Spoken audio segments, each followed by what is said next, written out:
নমস্কার বন্ধুরা, আমার আরেকটি নতুন ব্লগে তোমাদের স্বাগত।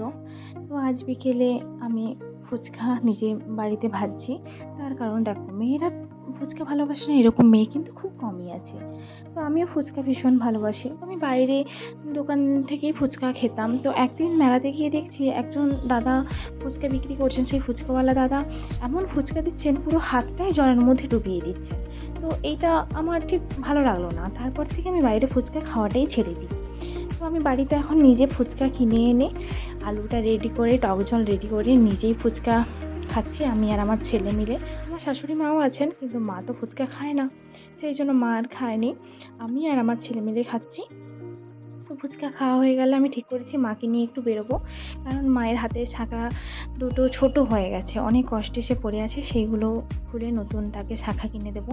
সেই জন্য যে শাশুড়ি বৌমা মিলে বেরিয়ে পড়েছি। আমাদের বাড়ির সামনে একটা শাঁখা দোকান আছে, কিন্তু সেইখানে শাঁখাতে নাকি খুব পোকা বেরোয়, সেই জন্য সেখানে নিলাম না, আমরা একটু দূরেই যাচ্ছি।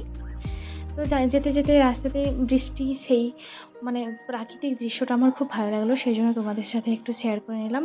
দেখো এই শাঁখাটা আমার হাতে কত সুন্দর লাগছে। ভালো লাগলে প্লিজ ভিডিওটা লাইক করো।